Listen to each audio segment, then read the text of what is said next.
내 이름은 아이미, 나이는 25, 직업은 회사원. 지금부터 할 이야기는 시어머니가 저지른 황당 사건에 대한 것이다. 나는 올해 결혼한 신혼이고 남편인 다카토와는 동갑이다. 우리 둘 다 결혼하기에는 아직 이른 나이라는 감도 없지 않아 있지만 맞벌이라 생활도 안정적이고 동갑이라 친구 같은 부부이다. 현재 우리가 살고 있는 맨션은 시댁과 상당히 가까운 거리에 위치해서 아무래도 시부모님과 만남이 잦은 편이다. 시어머니인 나츠요 씨는 연세가 46으로 50살도 되지 않은 아주 젊은 시어머니이다. 더구나 나이를 모르고 그냥 보면 30대 중반이라고 해도 믿을 만큼 상당히 동안 외모이시다.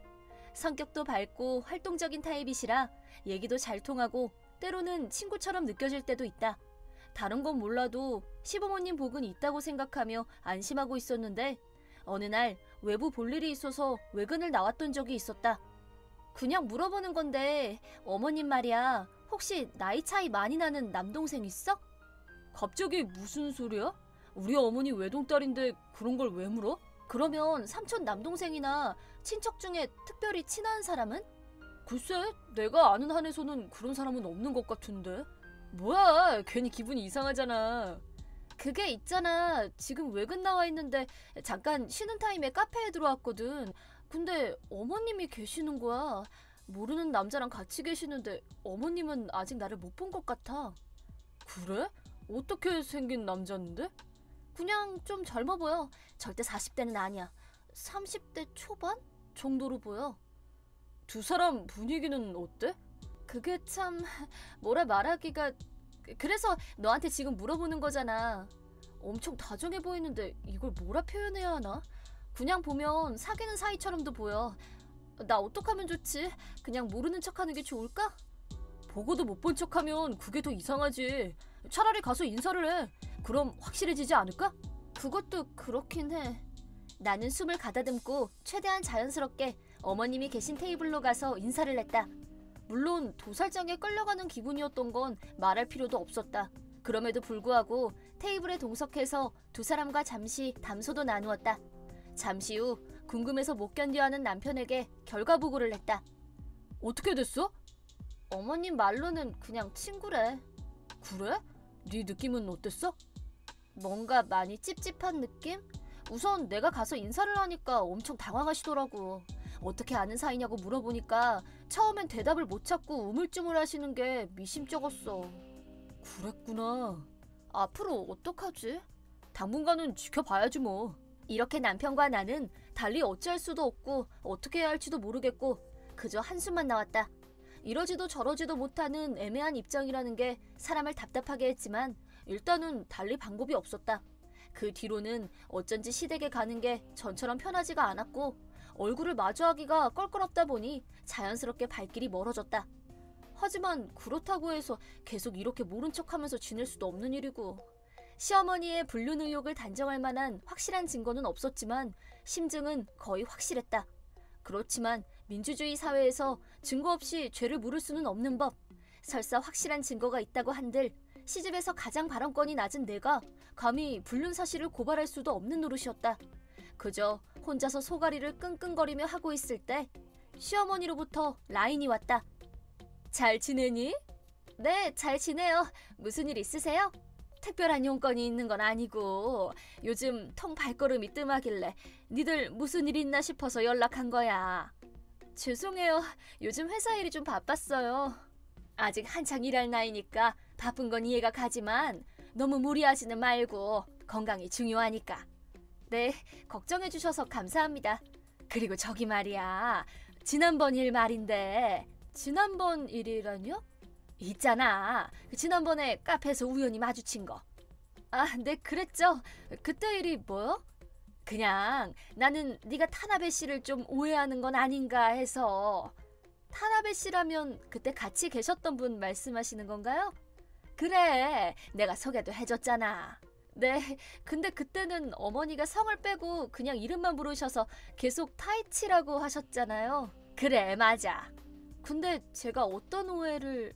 다른 게 아니라 어쨌든 남자고 나보다 훨씬 어리고 하니까 혹시라도 네가 이상하게 생각할까 봐 그러지. 이상하게 보려고 하지는 않았어요. 그럼 나랑 마주치는 게 껄끄러워서 일부러 피했던 건 아니란 거네? 그치? 네, 아니에요. 진짜 바빠서 그랬어요. 그래, 미안하다. 내가 괜한 말을 했네. 혹시라도 그런 작은 오해 때문에 나중에 더 큰 오해나 문제가 생기면 안 되잖아. 그래서 확실히 해둬야겠다 싶어서. 아, 네. 시어머니와 대화를 나눈 후 의욕이 해소되기는커녕 의심이 눈덩이처럼 점점 더 커져만 갔다. 정말 떳떳하다면 이렇게 애둘러서 나를 떠볼 필요도 없고 내 입단속을 하려는 듯한 발언도 할 필요가 없지 않을까? 단 증거가 없다는 사실은 여전히 변함이 없었다. 그리고 나는 여전히 이 일에 관여를 해야 하는 건지 결정을 못 내리고 있었다. 여기서 시아버지에 대한 얘기를 좀 하자면 나이는 50대 후반으로 시어머니와 나이 차이가 꽤 나는 편이다. 온화하고 자상하신 성격의 소유자이시고 직장 일선에서는 물러난 상태이시지만 본인이 회사를 경영하고 있기 때문에 경제적으로 넉넉하고 남편과의 사이도 좋은 편이다. 시아버지가 많이 걸리고 또 부부 사이는 누가 참견할 영역이 아니지만 이대로 불륜을 묵인하는 것도 옳은 선택은 아니라고 생각한다. 더구나 이 일은 나뿐이 아니라 이미 남편도 알고 있는 일이다. 어쨌든 지금으로서는 남편과 상의하는 것 외에 다른 방법이 없는 만큼 일단 남편에게 라인을 보냈다.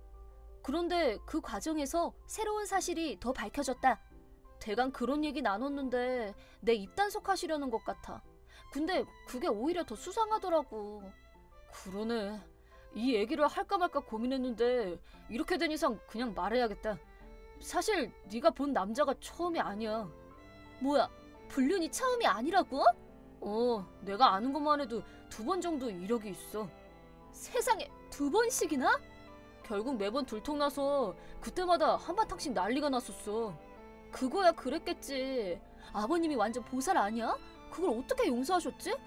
첫 번째는 비교적 조용히 지나갔는데 2번째 때는 이혼 말도 오고 갔었어. 당연하지 그럼. 근데 어머니가 울고불고 하면서 다시는 안 그러겠다, 자기도 새 사람 되겠다, 뭐 그렇게 나오니까. 아버지는 원래 어머니한테 약해서 그냥 용서하셨지. 어머니한테 첫눈에 반했었다고 하더라고. 그런 일이 있었구나. 말하자면 이미 전적이 있고 그런 의미에서 이번 건도 거의 확실하다고 볼 수 있겠네? 솔직히 나도 그렇게 생각해. 어떻게 하는 게 좋겠어? 아버지한테 말하는 건 잠깐 미뤄두자. 우선은 내가 어머니랑 말해볼게. 이렇게 해서 행동 1단계로 아들인 남편이 시어머니와 얘기를 해보기로 정했다. 다음 날 남편은 시어머니와 둘이서 만나기로 하고 약속 장소로 나갔다. 남편이 집에 올 때까지 조용히 기다리려고 했지만 도저히 참을 수가 없어서 남편에게 연락을 했다. 어머님 잘 만났어? 처음엔 아니라고 완강히 부인했는데 내가 강하게 밀어붙이니까 결국엔 시인하더라고. 역시 그랬구나. 그럼 이제 어떡할 거야? 그 남자하고 정리할 테니까 아버지한테 비밀로 해달라고 하는데. 그래서 비밀로 할 거야? 글쎄, 아직 결정 못했어. 그리고 다시 집에서 둘이 앉아서 대책회의를 열었다. 최대 안건은 이 사실을 시아버지께 알릴 것이냐 말 것이냐였는데 감정적으로는 시아버지께 있는 그대로 말씀드리고 시어머니도 자기 반성 시간을 가져야 한다고 생각되지만 하지만 선뜻 그러지 못하는 나름의 이유가 있었다. 시아버지가 시어머니를 끔찍이 아끼는 건 누구나 다 아는 사실이었고 정말 이혼이라도 하게 되면 시아버지가 받을 충격도 만만치 않을 것이다. 게다가 시아버지는 좀 있으면 60대가 되는데 혼자 사는 것도 그렇고 재혼을 하자니 좋은 사람을 만난다는 보장도 없고 말이다. 그런 이유로 우리의 대책회의는 결론을 내리지 못하고 다음 회의까지 연기하기로 했다. 그리고 며칠 후 한층 더 심각한 사실을 감지한 나는 곧바로 시어머니께 연락을 했다. 저기 제가 우연히 어머님 SNS를 봤는데요. 혹시 지금 여행 중이세요? 친구랑 여행 왔어. 친구분이면 여자친구분하고 가신 거죠? 넌 그럼 무슨 당연한 걸 묻니? 너 지난번 일 때문에 그러는 것 같은데 다 정리했으니까 신경 꺼. 그런데 올라온 사진이 좀 이상해서요. 이상하긴 뭐가 이상해? 온천 여관이 너무 근사해서 사진 찍어서 올린 것뿐이야.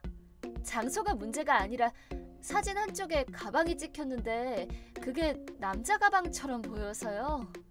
그건 같이 온 친구가 그런 거에 무신경한 애라서 그래. 좀 여자답게 하고 다니라고 해도 말을 안 들어. 네, 근데 어떤 친구세요? 학교 친구. 그러면 그 친구분하고 같이 찍은 사진 좀 보내주시겠어요? 왜? 이유는 짐작가지 않으세요? 싫다. 친구한테 뭐라고 말해야 할지도 모르겠고. 그냥 같이 사진 찍자고 하면 되죠. 여행 중엔 다 그러는 건데요, 뭐. 사진 찍어서 며느리한테 보내는 걸 이상하게 생각할 사람은 아무도 없어요, 어머님. 근데 이 친구는 사진 찍는 걸 싫어해서 좀 그렇네. 그럼 뒷모습이라도 보여주세요. 그래, 알았어. 남친하고 마지막으로 기념여행 왔다. 이제 됐니? 마지막이라고 하면 무조건 용서받을 거라고 생각하시는 건 아니겠죠? 같이 여행을 갔다는 것 자체가 반성하는 사람의 태도는 아니라고 생각되는데요. 제발 그냥 조용히 있어줘. 부탁이야. 네 시아버지가 알면 놀래서 쓰러질지도 몰라. 사실대로 말한다고 해서 아무도 특볼 사람이 없어. 그렇지 않니? 이게 진짜 마지막이야. 진짜! 더 이상 할 말도 없고 한참을 혼자서 멍하니 있었다. 이렇게까지 끝장인 사람일 줄은 정말 생각지도 못했다. 마침내 남편과 상의한 결과 일이 여기까지 온 이상 입을 닫고 있는 것만이 해결책이 아니라는 결론을 내렸고 우리 둘은 시댁으로 시아버지를 뵈러 갔다. 시어머니 없는 집에 혼자 계시던 시아버지께 지금까지의 일들을 솔직하게 다 말씀드렸다. 시아버지가 어떤 반응을 보일지 조마조마해하며 기다리던 우리에게 시아버지가 보인 반응은 우리의 예상과는 많이 다른 것이었다. 그리고 며칠 후 시어머니로부터 라인이 왔는데 몹시 초조하고 불안해하는 것 같았다. 너 다 말했니? 안 했지? 어떻게 했냐고! 뭐가요? 나 지금 집에 왔는데 테이블 위에 이혼 서류가 있잖아. 그게 이번 일의 결론이라고 보시면 되지 않을까요? 그리고 그건 아버님께 여쭤보는 게 맞는 것 같은데요. 당연히 먼저 네 시아버지한테 전화 걸었지. 그랬더니 변호사한테 설명 들으라면서 그냥 전화를 끊어버리잖아. 그럼 기다리시면 되잖아요. 너 네 시아버지한테 다 말했지? 네, 말씀드렸어요. 그런데 굳이 제가 말을 할 필요도 없었더라고요. 어? 아버님은 이미 6개월 전부터 어머님의 불륜 사실을 눈치채고 계셨다고 하셨어요. 이번 여행도 학교 친구분이 아니라 타이치 씨하고 갔다는 것까지 다 알고 계셨고요. 벌써 6개월 이상 만나고 있다는 걸 이미 다 아시면서 모른 척하고 계셨던 것 같아요. 그것뿐 아니라 어머님이 만나는 사람이 타이치 씨 한 명이 아니라 다른 사람이 더 있다고 저희한테 알려주시던데요. 뭐라고? 그걸 어떻게 다 알았대? 어머님이 의심스러워서 흥신소에서 사람을 고용하셨다더라고요. 저희한테도 조사 보고서를 보여주셨어요. 어머님이 어떤 핑계를 대셔도 이번엔 안 먹힐 거예요. 증거 사진도 다 있고요. 그 사람이 반년 동안 모른 척하면서 증거를 끌어모으고 있었다는 거야? 네, 그러셨나 봐요. 3번이나 같은 일을 겪게 되면 그게 누구라도 용서하기는 힘들죠. 참는 것도 다 한계가 있고 원래 평소에 조용하고 과묵하던 사람이 한번 화나면 더 무섭다더니 정말 그렇더라고요. 그럼 나보고 이렇게 이혼당하고 위자료 한 푼도 없이 쫓겨나라는 거니? 오히려 위자료를 내셔야 할 것 같은데요? 그리고 지금 그 집도 부동산에 내놓으셨대요. 아마 다음 달까지는 집을 비워줘야 할 것 같다고 하셨어요. 뭐 집까지? 그건 아니지. 이 집에 파는 내 소유나 마찬가지인데? 그 집은 아버님이 결혼 전부터 가지고 계시던 거라 부부 공동재산에는 포함이 안 된다고 들었어요. 한 가지 더 말씀드릴 게 있는데요. 어쩌면 어머님도 이미 알고 계신 일일지도 모르겠지만 불륜 상대인 타이치 씨도 기혼자라면서요? 그날 우리가 시아버지께 사실을 말씀드리러 갔던 날 시아버지는 우리 이야기를 듣고도 아무런 동요도 하지 않으셨다. 그리고는 우리에게 그동안 준비해온 이혼 계획에 대해 담담히 말씀하시는 바람에 오히려 놀란 것은 우리 쪽이었다. 그리하여 시어머니는 이혼과 동시에 위자료를 내야 할 처지가 되었다. 앞으로는 시어머니라 부를 일이 있을지 모르겠지만 결혼 생활 내내 반복된 불륜으로 인한 시아버지의 정신적 피해 보상에 대한 위자료는 상당한 고액이 책정되었다. 더구나 마지막에 밝혀진 대로 시어머니의 불륜 상대도 이미 결혼해 부인이 있는 사람이었기 때문에 시아버지는 그 부인을 찾아가 직접 소상히 불륜 사실을 알려주었다고 한다. 당연히 시어머니는 그 부인되는 사람한테서도 위자료를 청구받았다. 이번 일로 내가 배운 것은 2가지이다. 우선 현실적으로 불륜을 저지른 사람의 말로는 비참하다는 것이다. 나머지 하나는 평소 조용하고 과묵한 사람일수록 절대 네버 화나게 해서는 안 된다는 사실이다.